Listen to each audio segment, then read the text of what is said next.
Audio. Right now, two separate pressure systems are building at opposite ends of the strategic map. Audio. 5 and most of the world is still treating them as if they belong to different stories. In Northern Europe, audio, reports of Russian troop deployments and defensive preparations along the borders of NATO member states are intensifying. Audio. 5. Military infrastructure is being expanded. Regional officials are using language that only months ago would have been considered extraordinary. Audio. 5 and alliance governments are quietly recalculating what deterrence means when the line between signaling and mobilization becomes increasingly audio. 5 difficult to distinguish. At the same time, nearly 3,000 miles to the south, audio, the Strait of Hormuz remains under severe strain as Iran continues to restrict maritime access through one of the most important energy corridors on audio, 5 the planet. Roughly 1/5 of globally traded oil passes through that narrow channel every single day. When traffic through that corridor is disrupted, audio, the consequences do not remain in the Persian Gulf. They move outward through shipping rates, energy prices, inflation expectations, audio, and ultimately into the cost of everyday life. These two developments may appear unrelated. One is unfolding on NATO's eastern frontier, audio, 5. The other is unfolding at the heart of the global energy system. But strategic events are rarely isolated. They interact. They amplify one another, audio. And when military uncertainty in Europe converges with economic uncertainty in the Middle East, audio, 5, the result is a level of systemic pressure that can reshape decisions far beyond the regions where the headlines originate. Audio. 5, this channel exists because I believe you deserve the underlying structure, not just the surface narrative. Audio. 5, if that is the kind of analysis you are looking for, subscribe now. Because what we are about to examine is not simply a sequence of events. Audio. 5, it is a convergence of incentives, deployments, and vulnerabilities that may already be altering the balance of power. Audio. Most coverage will tell you what happened. I want to show you why these developments are occurring simultaneously. Audio. What strategic logic connects them, and which actors may benefit from the uncertainty they create.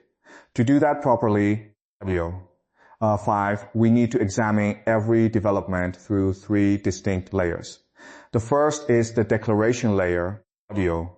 5, what governments and officials are saying publicly and on the record.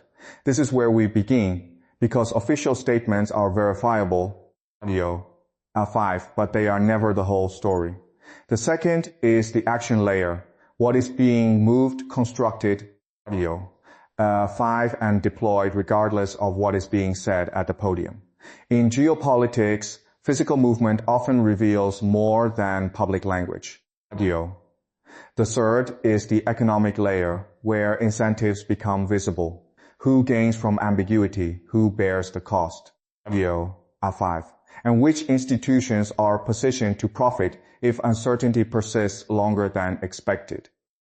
Throughout this analysis, audio, I will distinguish clearly between confirmed facts, strategic interpretation, and scenarios worth considering but not yet proven. Audio. In a world saturated with information, precision is one of the few remaining advantages. Let us begin with Europe. Audio. What is confirmed is that Russian officials and regional authorities have increasingly described territories near NATO borders as zones requiring audio. 5. Heightened military readiness. Infrastructure improvements have accelerated in areas adjacent to Estonia and Finland. Defensive formations, audio, 5 rapid response units and expanded logistical preparations have all been discussed publicly. The language matters, audio. 5 governments do not casually describe border regions as front lines unless they intend to communicate that those areas now carry elevated strategic 5 significance. Now place that language in context. Finland's accession to NATO fundamentally altered the geometry of European security. Finland added more than gained 300 kilometers of direct alliance border with Russia. From Moscow's perspective, that shift compressed warning times and expanded the territory requiring defense planning. Whether one interprets Russia's response as defensive consolidation or offensive preparation depends largely on strategic perspective. But 5. The underlying fact is not disputed. The military map has changed. At the same time, and 5. Volodymyr Zelensky has continued warning about infrastructure activity and force positioning along the Belarusian frontier. Road construction, and 5. Logistics routes and staging capacity are not proof of imminent escalation. They are, however, 5. The physical prerequisites for rapid movement if political decisions are made. Romania, another NATO member, has repeatedly dealt with airspace incidents involving unmanned systems linked to the broader war in Ukraine. Each incident can be treated as isolated, yet when similar events recur across the same geographic space, analysts begin asking a different question. 5. Not what happened, but what is becoming normalized. This is where the declaration layer transitions into the action layer. D5. The broader picture is one of cumulative pressure. Border regions are being hardened. Political rhetoric is intensifying. Defensive and offensive interpretations coexist simultaneously. And because each side views its own measures as precautionary, 5. While viewing the others as provocative, the probability of miscalculation increases. History offers a consistent lesson. Great powers rarely intend to stumble into larger confrontations. They create environments in which ambiguous actions are interpreted through the lens of worst-case assumptions. That dynamic was visible during the Cuban Missile Crisis. It was visible during the mobilization cycles preceding the First World War. And it remains visible whenever strategic timelines compress. Now consider the timing. 5. The United States and its allies are simultaneously managing commitments in Europe and the Middle East. 5. Defense industrial capacity is under sustained demand. Air defense systems, long-range munitions, and logistics assets are finite. 5. Every additional crisis competes for the same inventory, the same manufacturing capacity, and the same political attention. That fact alone alters strategic calculations. A rival does not need to initiate a direct confrontation to gain leverage. 5. It only needs to force decision makers to divide their focus across multiple theaters. And that brings us to the second pressure point. 5. The Strait of Hormuz is one of the most important maritime choke points in the global economy. Strait of Hormuz is only about 21 miles wide at its narrowest point, yet approximately 20% of globally traded oil passes through it. 21 miles, 1/5 of the world's traded oil, a corridor narrower than the distance between many metropolitan suburbs. Iran has continued signaling that maritime passage remains conditional, limited, and subject to terms defined by its own authorities. 5. Even when officials describe the strait as open, those statements are often accompanied by caveats involving designated routes, security conditions, 5, and broader regional developments. That distinction is critical. 5. An international waterway is not functionally open if transit depends on political compliance, selective permissions, audio, 5, or the implicit threat of renewed closure. The difference between legal openness and operational openness is where the real story lies. Audio, 5, under international maritime law, straits used for international navigation carry transit rights that are not intended to be unilaterally suspended. Audio, and 5, but legal principles depend on enforcement, and enforcement depends on military capability and political will. Audio, 5, a right that exists only on paper, does not guarantee unrestricted passage. Iran understands this, so do global energy markets. Audio, 5. The historical parallel that matters most in understanding the current situation in the Persian Gulf is the tanker war of the 1980s. Audio, during that period, neither Iran nor Iraq needed to completely shut down maritime traffic through the Gulf in order to create global consequences. Audio, the objective was not absolute blockade, it was uncertainty. Oil tankers moved under constant threat of missile strikes, mines, and harassment. Audio, insurance premiums surged. Shipping companies altered routes and calculations. Energy markets reacted not only to actual disruptions, audio, 5, but to the growing perception that disruption could intensify at any moment. Eventually, audio, the United States launched convoy operations to escort reflagged tankers through the Gulf. Audio, 5, demonstrating how quickly regional instability could pull major powers into direct operational involvement. Audio, that historical lesson is critical because the Strait of Hormuz functions according to the same strategic logic today.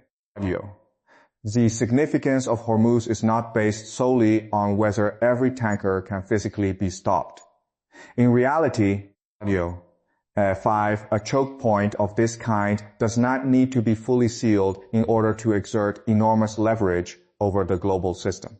Audio, if enough uncertainty exists to make shipping riskier, more expensive, and less predictable, the economic effects begin almost immediately. Audio, 5, a narrow waterway becomes a mechanism capable of influencing global financial conditions. Audio, 5, this is precisely why the Strait of Hormuz remains one of the most consequential maritime corridors on Earth. Audio, 5, a substantial portion of the world's oil and liquefied natural gas supply passes through that narrow passage every day. Even limited restrictions, audio, 5, military signaling, drone incidents, seizures, or disruptions in navigation can alter market psychology. Traders respond. Insurers respond. Audio, 5, governments respond. The result is not merely a military confrontation at sea. Audio, 5, it becomes an economic transmission mechanism that extends across continents. Audio, the International Energy Agency and major financial institutions have repeatedly warned that sustained disruptions in Hormuz could produce meaningful, audio, 5, increases in global crude prices. But the consequences do not remain confined to commodity exchanges or energy traders. Audio, they spread outward through every layer of the global economy. Higher crude prices increase refinery costs. Refinery costs affect fuel prices. Audio, fuel prices influence transportation networks, shipping contracts, airline expenses, industrial production, agriculture, and consumer goods. Audio, what begins as instability in a narrow body of water in the Persian Gulf gradually appears in freight invoices, electricity costs, supermarket prices, audio, and 5, and inflation data across Europe, Asia, and North America. This is the point where geopolitics stops being abstract and becomes deeply personal. Audio, a military standoff thousands of miles away can ultimately affect the mortgage payment a family faces in Germany. Audio, 5, the food prices paid by households in Pakistan, or the borrowing costs confronting businesses in the United States. The mechanism is global. Audio, are 5 interconnected and almost mechanical in nature. Energy prices rise, transportation becomes more expensive, inflation remains stubborn. Central banks hesitate to cut interest rates, borrowing costs stay elevated, consumer demand weakens, household pressure increases.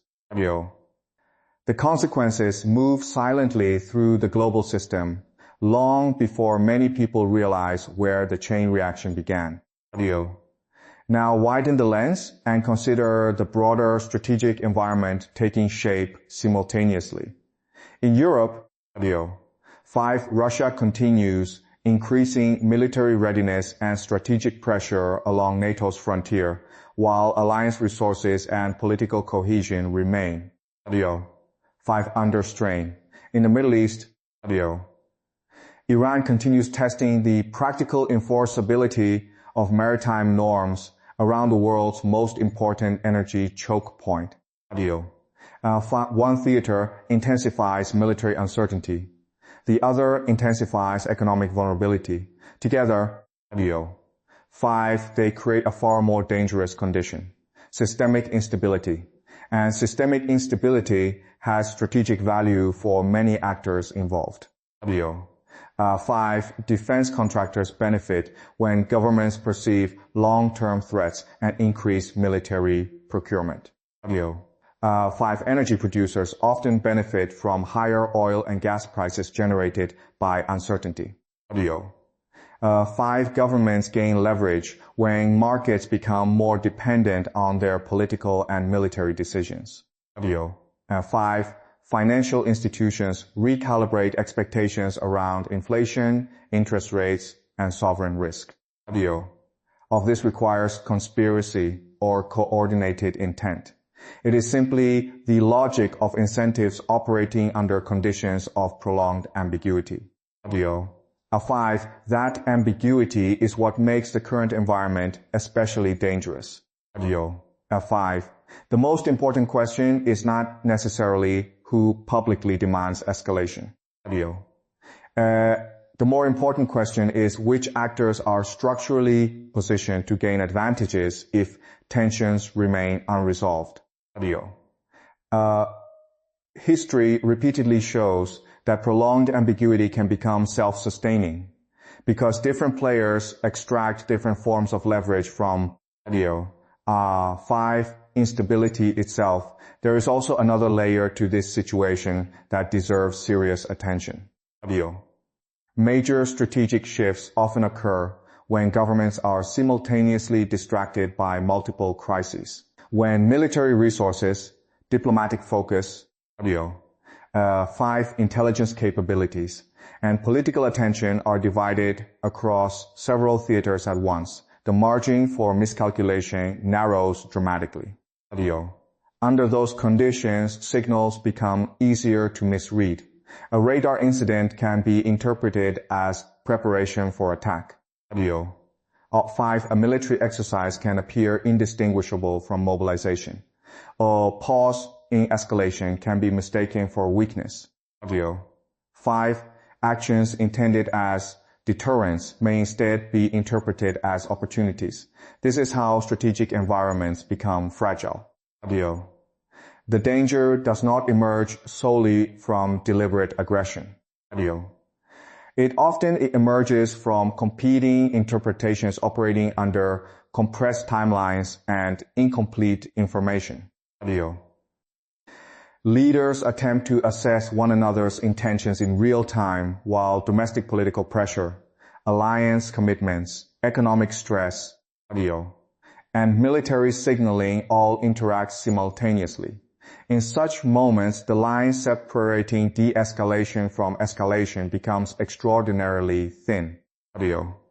Of this means that a broader conflict is inevitable. 5.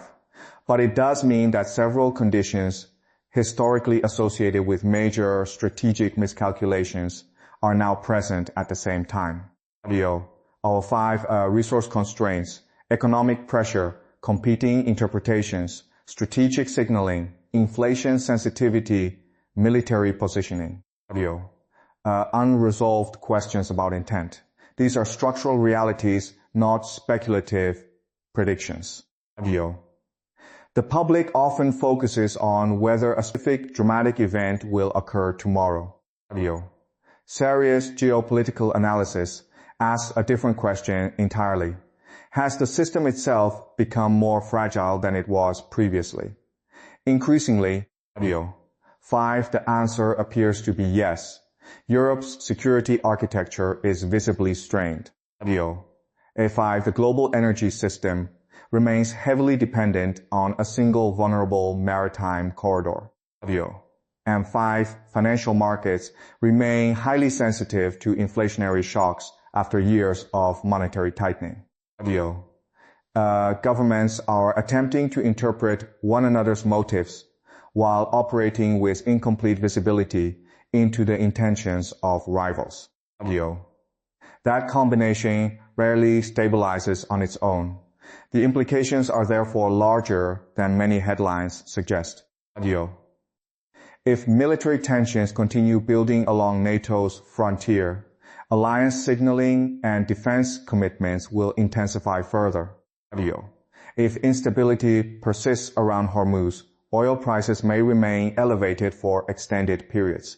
If energy costs remain high, and 5. Inflationary pressure may continue to persist despite central bank efforts. If inflation remains persistent, 5. Interest rates may stay higher than households, investors, and businesses currently expect. High 5. And if both geopolitical pressure systems reinforce one another simultaneously, 5. The resulting consequences could extend far beyond the regions where these tensions originally began. This is why the story matters so profoundly. The real issue is not simply whether another confrontation occurs in the Persian Gulf or along NATO's frontier. 5. The deeper issue is that the structural logic connecting these theaters now affects the global economy as a whole. And 5. Troop deployments in Northern Europe can influence energy markets. 5. Shipping conditions in the Persian Gulf can affect inflation data on another continent. 5. Central bank decisions can shape political stability in entirely different regions. The map is larger than it first appears. 5. And every movement on one side of the board increasingly affects the others. What we are witnessing is not one isolated crisis. 5. But the convergence of military positioning, economic leverage, legal contestation, and strategic signaling across multiple regions simultaneously. 5. Russia is testing the resilience and cohesion of Europe's security framework. Iran is testing the practical enforceability of international maritime norms and freedom of navigation. 5. Markets are testing whether governments possess the political endurance required to manage prolonged uncertainty without losing credibility. No official statement can tell us exactly how this ends because the decisive question remains unresolved. Who eventually blinks first? 5. And perhaps even more importantly, when that moment arrives, 5. Will the opposing side interpret restraint as an opportunity for de-escalation or as an opening to push further? 5. In periods defined by strategic ambiguity, that distinction determines everything. It determines whether tensions gradually stabilize through mutual caution or accelerate towards something far more dangerous through cumulative 5. Miscalculation. History repeatedly shows that major geopolitical shifts rarely unfold slowly once momentum begins to build. By the time the consequences fully appear in headlines, markets, and public consciousness, the most important moves on the board have often already been made.